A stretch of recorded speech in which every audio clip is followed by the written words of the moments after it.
Conversation overheard among some visitors to a firing range. I'm doing all the parts. A man without a name is like an arrow without a target. Nay, like an arrow without any wind. Nope, like an arrow without a feather, without any feathers. Then before anyone else could say anything, the first man spoke again. Hold it. This is getting completely out of hand. My original comparison of a man without a name to an arrow without a target properly covered the matter. The rest of this is ridiculous. They all pondered this for a bit. Then one of the other men said, nice speech. You almost had me there for a moment. But that's not the way man's mental life works. Just because some idea seems initially correct and conclusive doesn't mean that additions and alterations thereto are ridiculous. And since when is this sort of ground-level, meaningless verbal evolution a getting out of hand?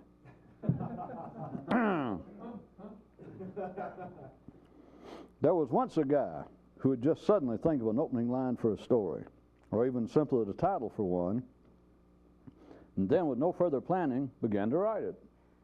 He got so good at this and enjoyed it so much that he adopted a similar approach to the way he thought. Little foolishness. Looking around at the condition of their apartment, Buddha's girlfriend thought, if once discovering the secret was the end of it, this place would be in even worse shape than it is now. All right, everybody go. Several ways of looking at it. You can sit on the porch and watch traffic go by, or you can sit there and pick out individual cars to focus on. Or you can sit there and read books about how you can watch traffic. Or you can bring out the phone on the porch and call someone else and ask them how they do it. Or, well, let's see, I know there was another one.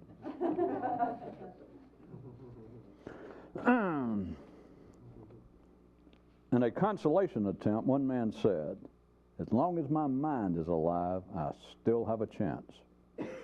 Except that people like that have a distorted conception of what being alive mentally is actually about.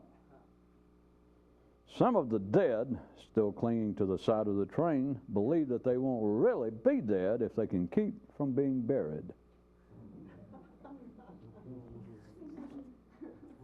There was once a land of multiple dimensions, wherein, when the gods were pissed, they slayed the creatures by making them stare at just one.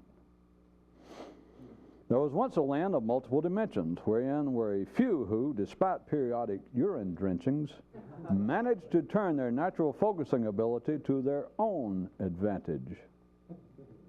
In spite of everything else, the more alert use everything else.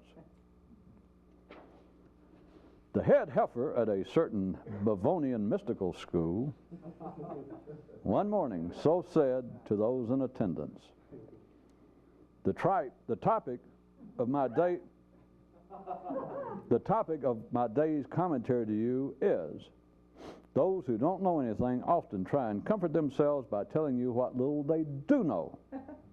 But before she could even begin, a calf up front complained, you know we wish you wouldn't say things like that just before you start talking to us. But see, that's why you're smarter than cows. You understand and never forget that words are just tools at best, and at second best, fashion accessories. Always to be used, manipulated, and changed at the discretion of the knowable with it workman. Even after my explanatory addendum, as they left, several cows were still heard muttering and grumbling. But hey, not you. That's what I like about humans.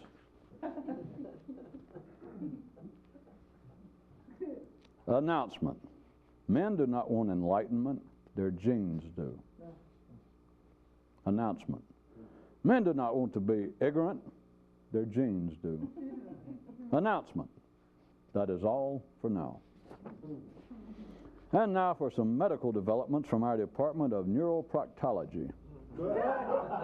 A young intern recently asked himself, what would happen if a constipation were called and no minds came? Today's fable.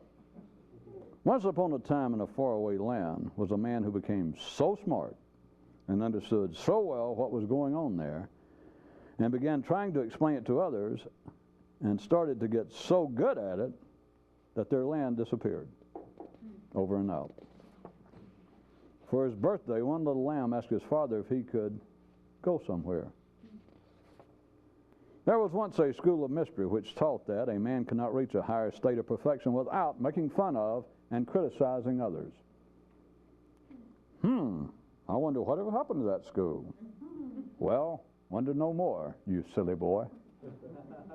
I wonder what he meant by that.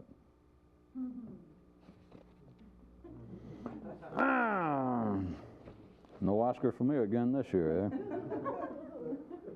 There was once a man who was serious, and one day he experienced the enlightenment of consciousness, and life paused long enough to ponder, how did I let that happen? A little-known medical curio. Man invented the concept of small brain tumors to help relieve the pressure of him having to think. Okay. Then men made up being farsighted so that they wouldn't have to see so good. All right then. Men invented alcohol so as their livers wouldn't get too uppity. Now that's all. I'm not getting into the area of stupidity and stuff. Now on to our science lab. Relativity exists in two places: Einstein's backyard and the world of neurons. And some hormones, hearing this thought, if we could talk, we'd say, yeah, you tell them. A new creation myth based on the toxic cleanup of a previously dumped axiom. If man's mind did not exist, he'd have to invent one.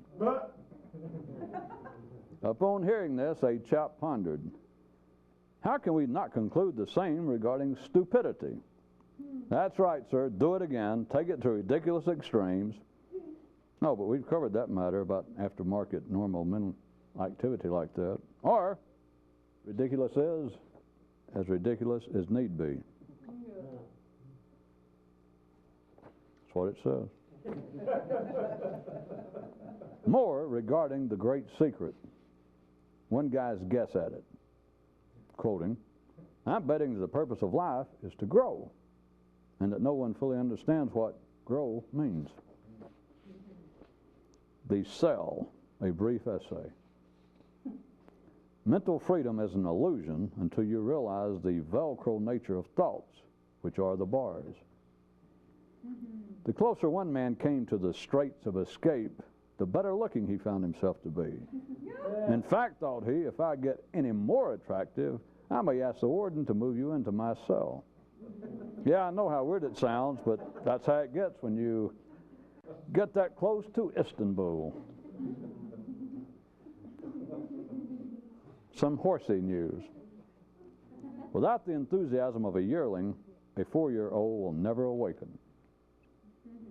As he perused the public history of man's mystical struggles, one man laid down his book and mused, why were so many of the more enlightened killed by the crowd at a certain age? He pondered further, better yet, why is it so often recorded that such took place? Even sheep have their myths and legends, but they're always flock-based, which is why those who begin to smell the aroma of the secret tend to restrict their investigations to activities requiring no library card. Upon being advised of certain transcendentally slanted comments made about human intelligence, one mortal mind stiffened its back, if not resolved, and said, you have some nerve talking about me like that.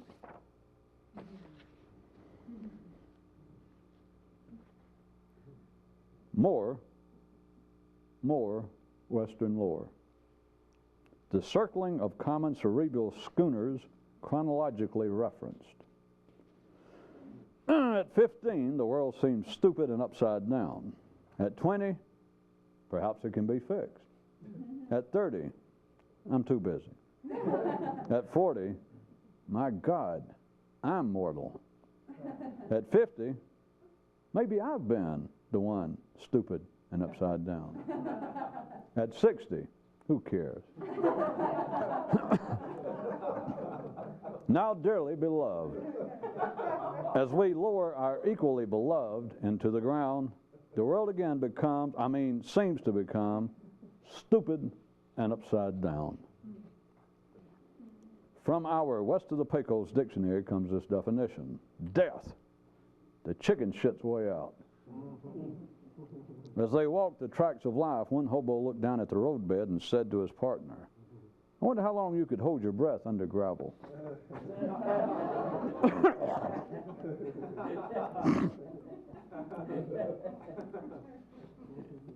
One problem a more alert mind has with all psychological and spiritual models of man, in addition to how far removed they may be from reality, is that they always deal with man's past, or at best his present, which to those with more expanded sight is the same.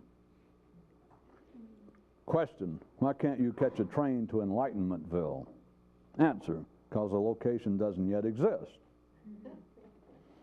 Thus, only those who know how to travel to a place yet to be can get there. Okay, then, a comprehensible inquiry.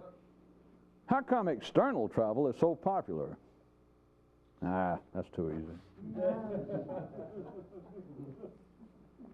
As he tried to discover for himself the secret and purpose of human existence, one man paused and asked himself, why is visible fashion so much more popular than attractive thinking? You know, sir, that you can hurt yourself doing stuff like that. Just a friendly tip. After it appeared that because of the dark and inclement conditions the plane would not be able to land, they ran a certain man's awareness out onto the runway, and the anxiety of the passengers was relieved. And a person thought, how I wish I could do such to my own self, which is not an impossible desire. What must be overcome are the safety restrictions placed on the kiddie rides at your local Midway.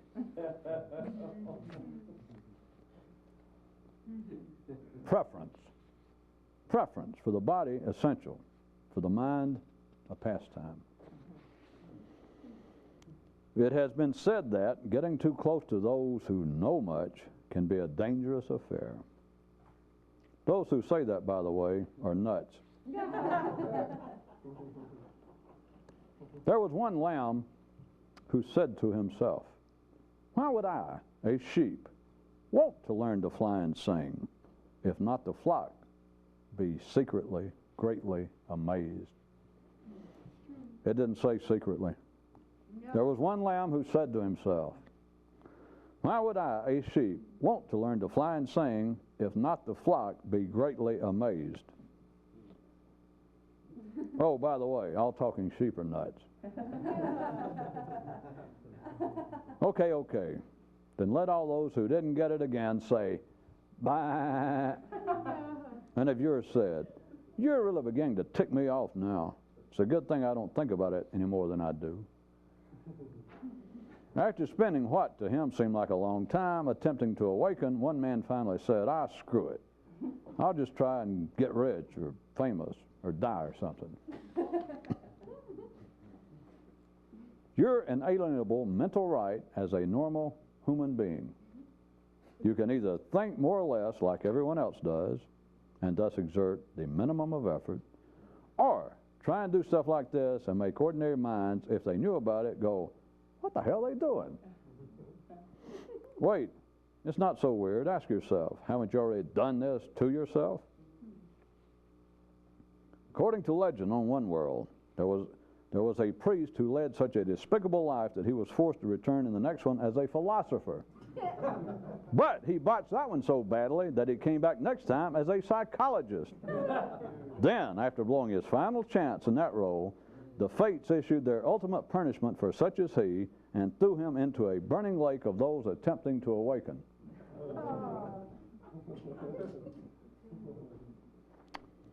You know, thought Plato's present girlfriend, you don't hear legends like that anymore. Not that you ever did, kid, she prompted herself. Now this safety reminder. There are many things that life simply will not talk about. But you bumpkins aren't one of them. Okay, on the count of three, everybody shout, yeah, we don't get it all right. Yeah. Cohabitative theorem. People don't get it as people need not to get it. And some shadow of someone's former self said, now I get it. A short history of the public history of mysticism. Part of the responsibility of those who write about the life of the mystic is to make it sound harder than it is. Put it to you this way. Hormones believe that neurons have it way too easy. And by hormones, I metaphorically mean, of course, the simple. Men have long nourished the notion of faraway magical lands, filled with wonders, but hidden from normal view. The few also deal in such, but with the knowledge that such places are in their own nervous systems. Papa, repeated the little sheep, I asked you if I could go somewhere. How it goes, chapter 150 or so. Only those who know anything for certain. And as for certain, they ain't going to tell you. Tune in next time for How It Went, chapter numbers sequentially backwards. A certain man with a brain thought, if things are supposed to get better after death, then why were we born in the first place first? He seemed to get so overworked by this notion that the local doctor of linearity stopped by to treat him, but got knocked out of sorts for his effort. As the allegory police broke into his room, one man chuckled and thought to himself, if it weren't for the illegal drugs, I wouldn't even have a mental life. You want me to do that one for you? A sorry waste of time, plainly defined. What your mind's normally up to. Now an idiom, or item, from our Department of Metagnostic Psychology and stuff, entitled, Why Men Are Satisfied to Stay as They Are. Men will say, I may be full of shit, but at least it's my shit. And all of ye without problems of the back may rest your case. And from our viewers' email bag comes this communique. Sometimes listening to you wears me out faster than others. Stop. Please let me know by return mail how much I've won. Stop, start, bend over and fart, yours, a loyal, whatnot. At times, men will appear to be dumber than they are, though it takes some effort. And I do appreciate it. Literal thought is like allegorical with everything of interest taken out. Cliche update. You're right. God must have loved the common man. Just look how much common stuff he gave him to think about. Okay. How to tell that you don't know anything. You kept yourself listening to what others claim to know seriously. Looking in the mirror at his nude torso, a man attempted to comfort himself by thinking, it's all a matter of genes. Then wished he could say the same about his thinking.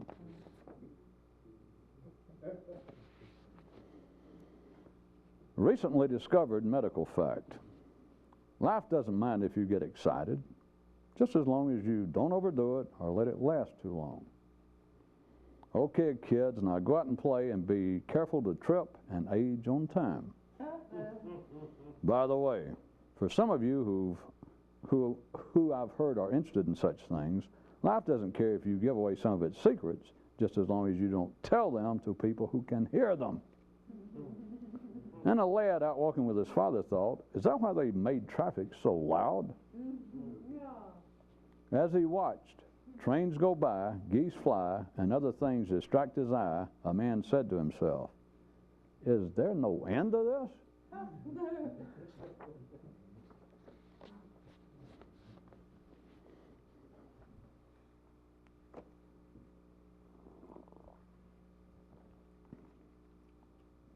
Before we get on to other matters, that was the joke for the night.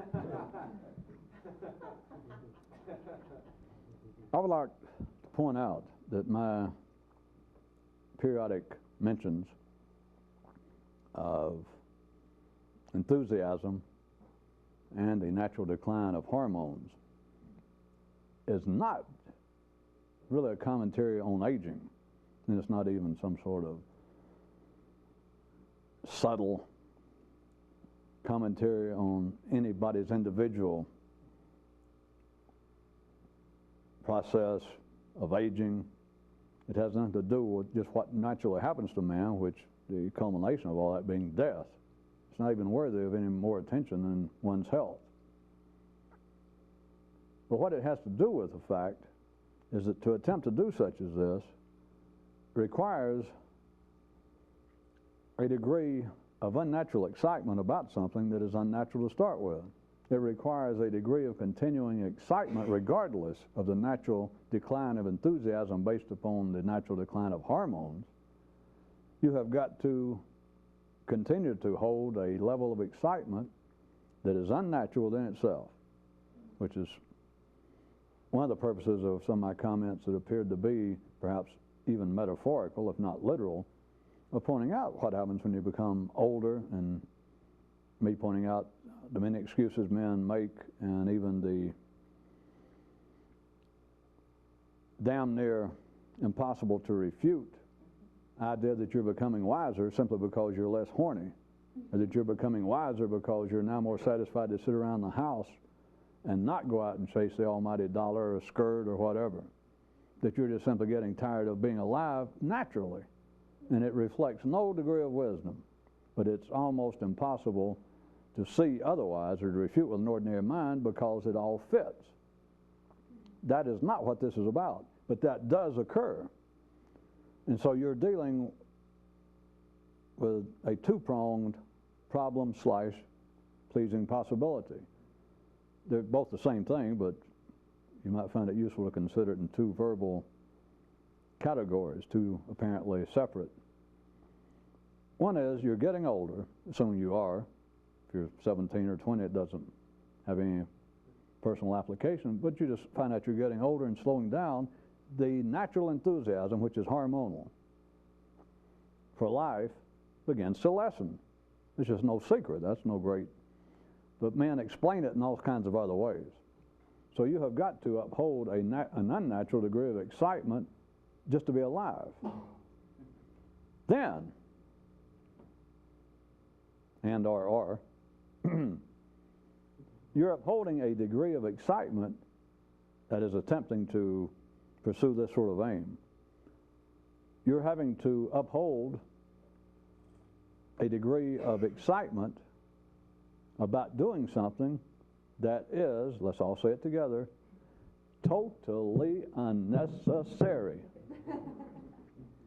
Now, some of you may have thought I've said that kind of words before in that sentence, but think about it a second.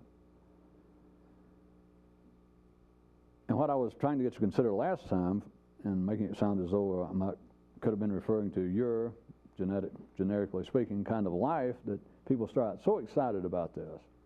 And it's not all just a matter of age, but normally it is tied to, at some point in the past, of being excited when you first hear about this or think you discovered what it is that's been bugging you throughout the first couple of decades.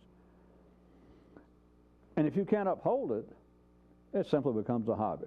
And it's just neither here nor there. It's of no more importance than bowling.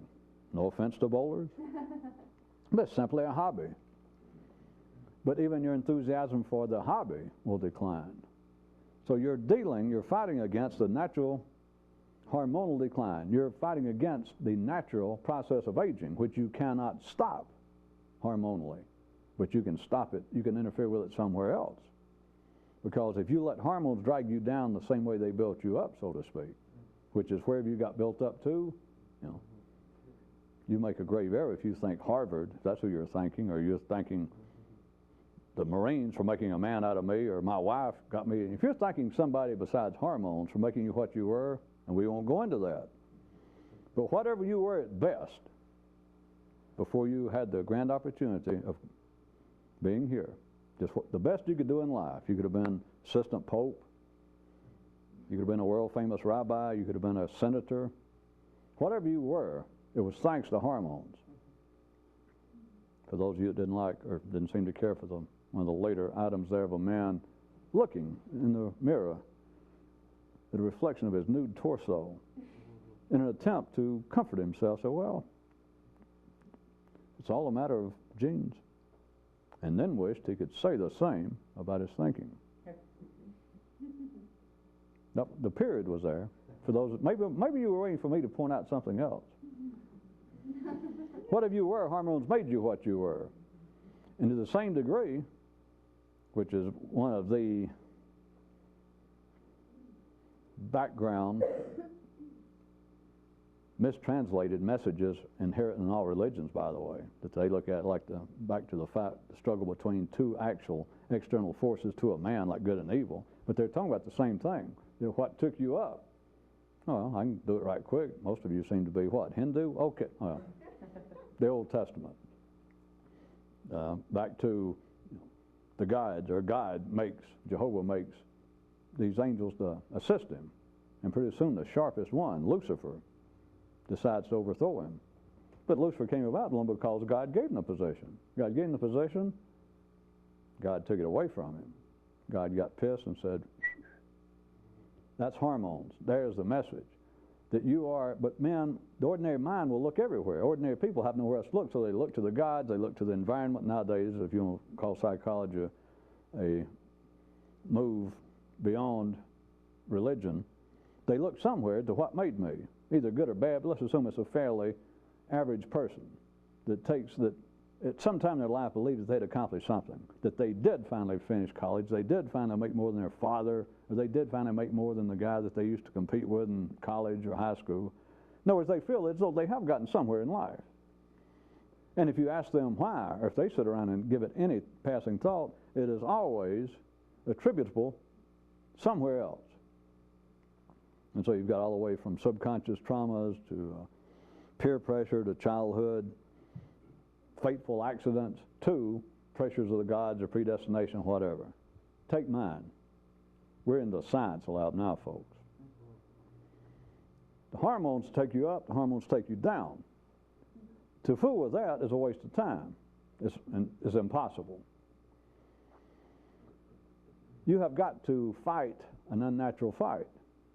Because hormones took you somewhere up to the age of whatever, 20, 30. And then you start going down. You're just simply starting to die. And no matter how enlightened you get, you're going to die. Sorry, but you knew that. Moo.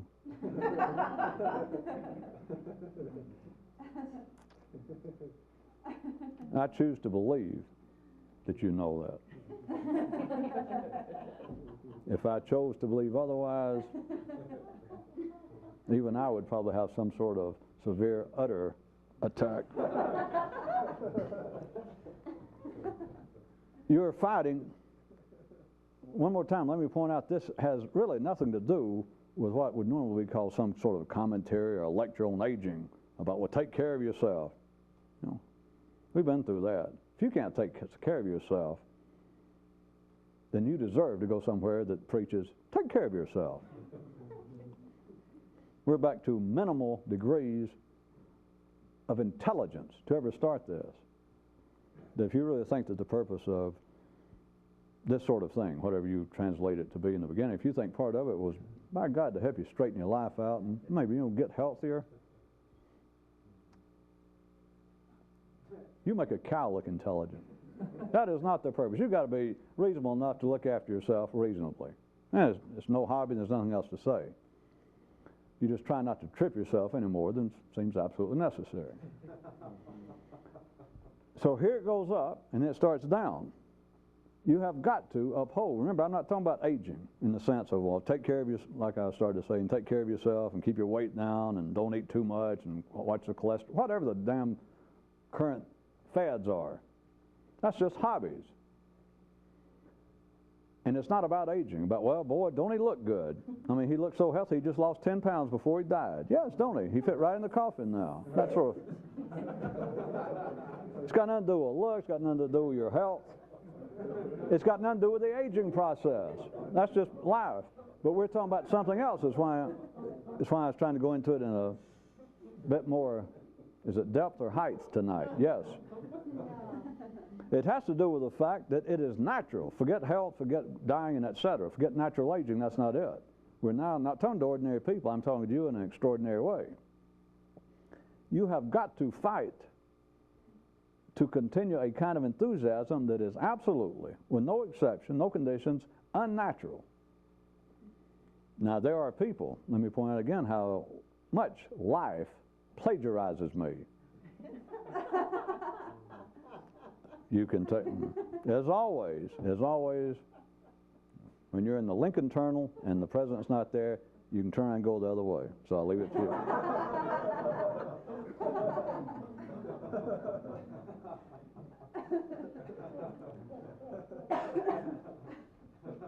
Don't lose your place. So I was going to point out that even though I say that, out in life there are people, I know going on, it's nothing new, but there are people out hawking books and courses and stuff with great enthusiasm themselves as they're selling, because remember, when you're lying, it's almost required, or when you don't know what you're talking about, it's almost de rigueur that you be enthusiastic, that you sham sincerity and maybe whine a little and get your eyebrows to do kind of, where you look real concerned, like I'm only here to help you. I don't know whether I can do it. I know I can't, but I don't know why I bothered to say I didn't know whether I could do it.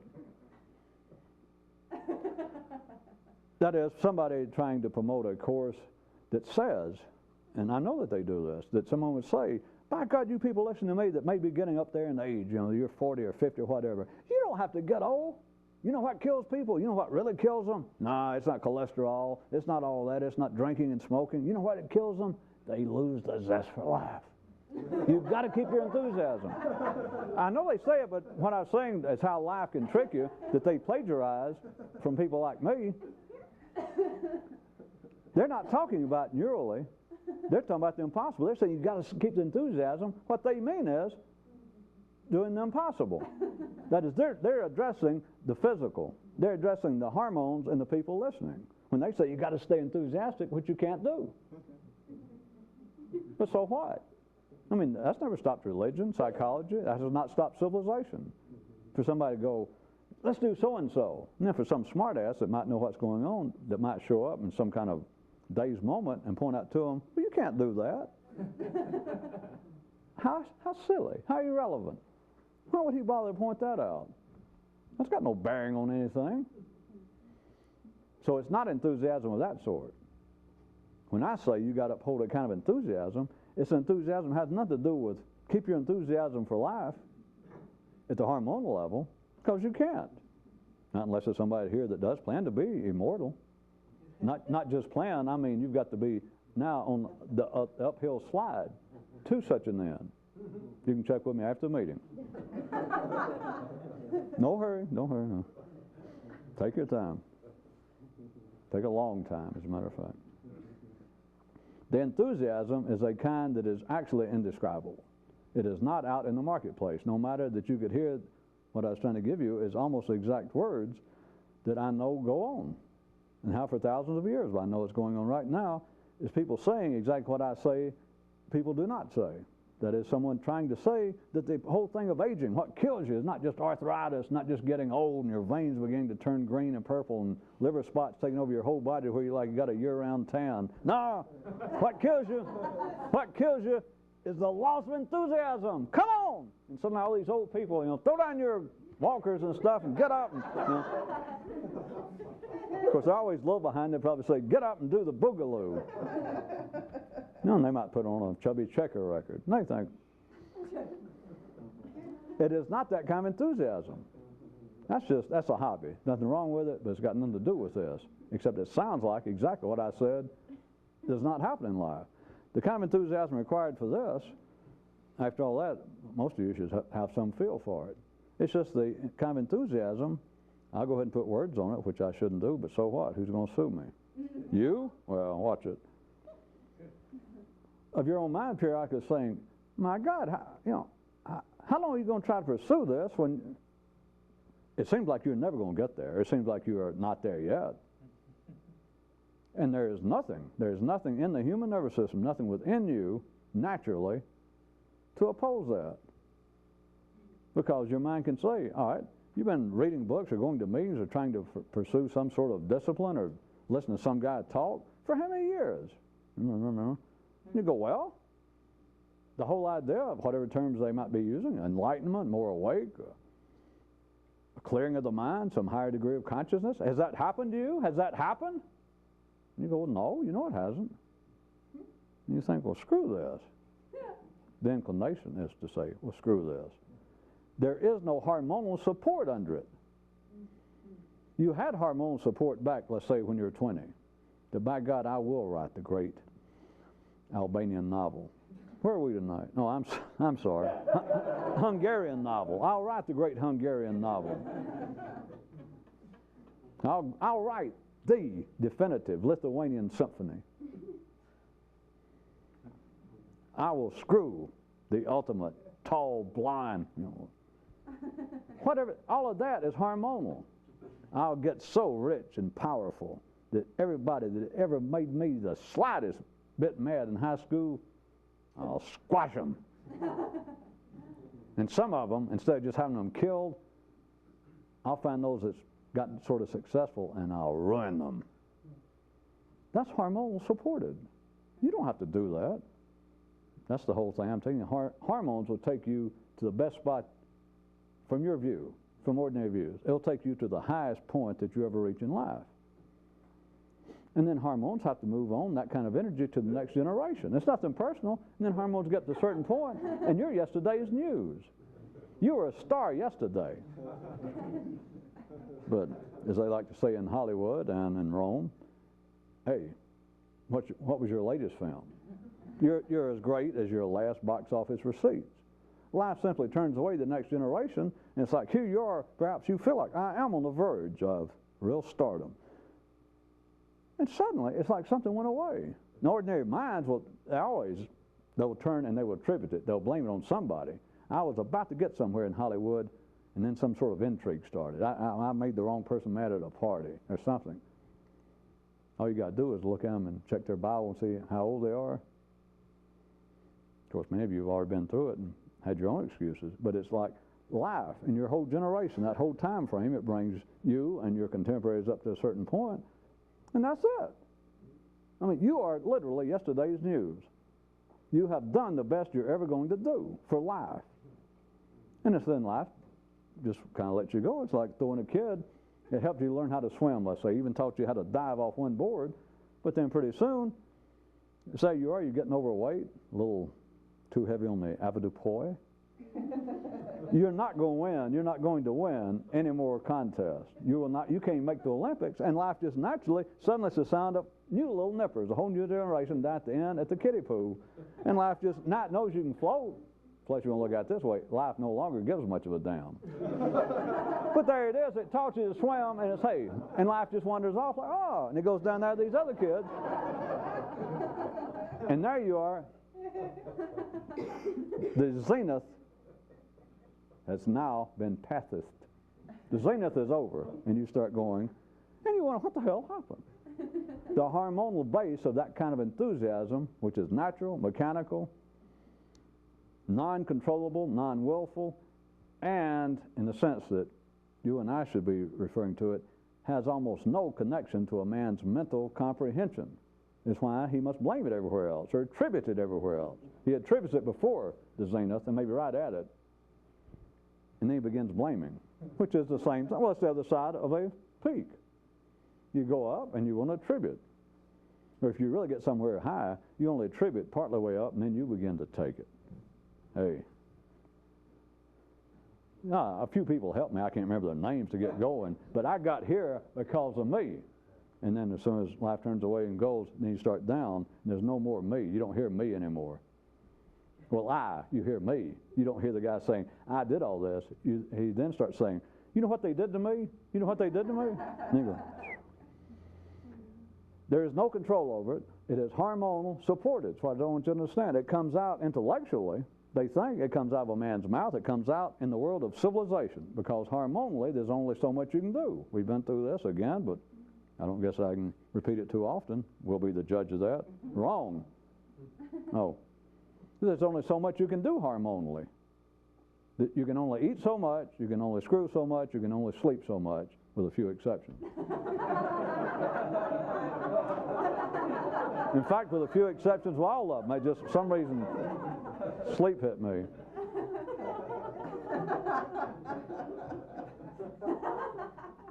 Since everyone likes to get off the subject, I've had several people in recent times just make some comment about how their sleep patterns have changed since they've been involved with this. And now, this is really, it just came up. From one view, and probably medical science, but now holds something similar, I'm sure, that sleep, the reason that men physically need sleep is for the body to rejuvenate itself. I mean, it's true with animals and everybody. And it seems to vary, well, it does vary from species to species. But now psychology has some schools of psychology, some lines of thought, interpret interpret man dreaming as being the mind also needing to rejuvenate itself. That in some way, dreams are a man's nightly attempt to compensate for his daily failures, to make sense out of some of the irrational aspects of his daily life. That his mind needs to lay down and have all these dreams, as weird as they may sound, but in some way it rejuvenates his mind, brings it back to some sort of ground zero, some neutral level, so he can get up and get going the next day. All right, let's just accept that. Let's accept there's some validity. The only thing I was going to point out, to no one in particular, but when you find that your sleep patterns, I'm not saying this is necessary to occur, but when you find that you need less and less sleep, I would simply point out there's less and less need for your thinking to in some way have to readjust itself, to rejuvenate itself. In fact, as long as I've gone this far, I'll conclude by saying, damn near contraire. Back to the subject. Are you sure you should have done that? Well, we can edit the tape, but I can't edit your hearing. The hormonal basis that makes life, that gives people their excitement. It comes, it is given to you, and then it goes. And there's nothing, that's not what we're talking about.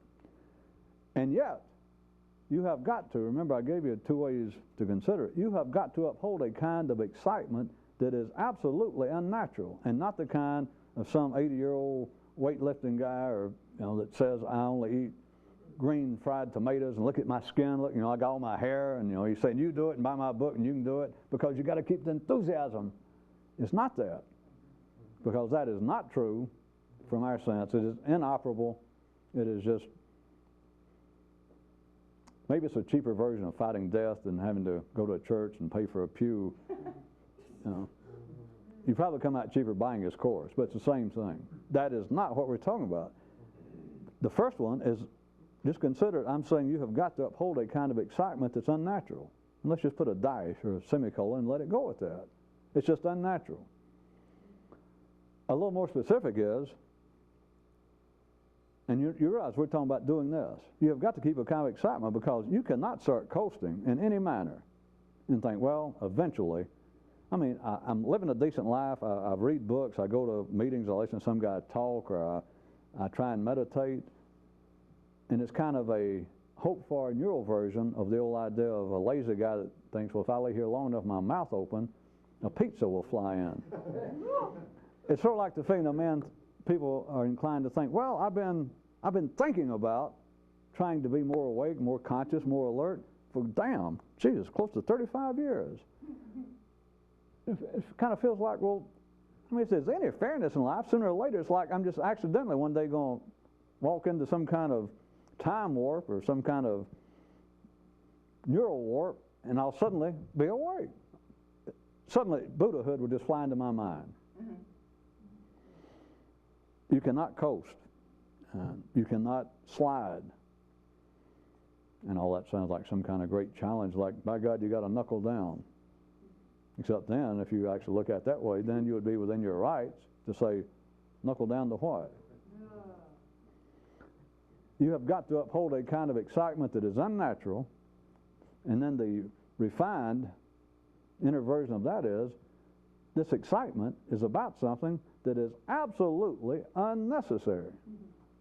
So you're first fighting the natural hormonal decline, which is just another way of saying you're fighting being alive, but you have got to uphold a kind of excitement that's got nothing to do technically or directly with the body. It's not trying to be healthier, not trying to live longer. Well, I'll leave that to you. I shouldn't make editorial comment. Some of you may like it here on this world, for all I know. I was going to say there's no accounting for taste, but I've already told you there is every accounting for taste. It's just that people don't hear what it is, and so they go, well, there's no accounting for taste. And if I was around, I don't cause trouble. I go, oh, boy, you can say that again. There is every accounting for taste. That is, accounting for taste is no problemi. But wait for somebody to say, well, I didn't know that. Would you tell me can you account for mine? I have yet to have any sane, decent human being ask me such a question. Even after I'd said, hey, there is every accounting for taste. I have yet to have a decent, middle-class person, not any of you, but a person walk up to me and go, well, I'll be. Would you be so kind as to share it with me? Nobody's even come close. You're trying to uphold a kind of excitement for something that is unnecessary. I consider the first form of excitement of being alive, surely you can see, is hormonal based. That is survival based. I use hormonal, as you know, as to give some contradistinction between that and a neural, the area in man that alone is singular to other creatures on this planet, to all life forms that you know of. The hormonal excitement is natural, takes no thought, takes no effort. As the man said as he looked at his torso in the mirror, nude, went, well, it's all a matter of genes. Yeah. You can get somebody to say that, but then he said, I wish I could say about my thinking. No, he doesn't. I said that for you. I threw in that last line. And then he thought, I wish I could say it for thinking. No, he doesn't. If he knew what he was doing, he would, but he doesn't know what he's doing, so he doesn't. You got that? He can blame that on somebody else. Well, I can't help it now that I'm putting on weight. Hell, I'm 40 years old. Look at my mama. Before she died, she got fat as a pig. And then somebody says, yeah, but she wasn't as stupid as you. And they have to go, well, yeah, but she didn't have her as a mother. Of course, he didn't mean it genetically speaking. He meant the psychological influences she had on me.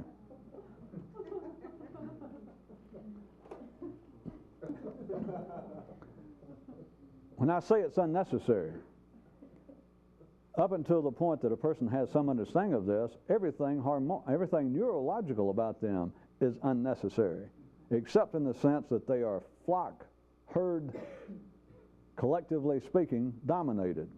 If you're ordinary, that is, you think what everybody else thinks, you can certainly, if you're that stupid, to be thinking what everybody else thinks. If you're operating at that level of intelligence and you're asked about it or have some momentary pause to reflect upon, well, why do I think like this? You'll go, well, because if I must say, I'm not a complete stupido. I got some smarts. I think about things. They think about what everybody else thinks about. Because as soon as they say, because I like to think about things independently. Well, here, ask my buddy. He'll tell you. Don't I? There is no excitement to thinking. It apparently, to ordinary minds, is something beyond the ordinary. It is something beyond hormonal.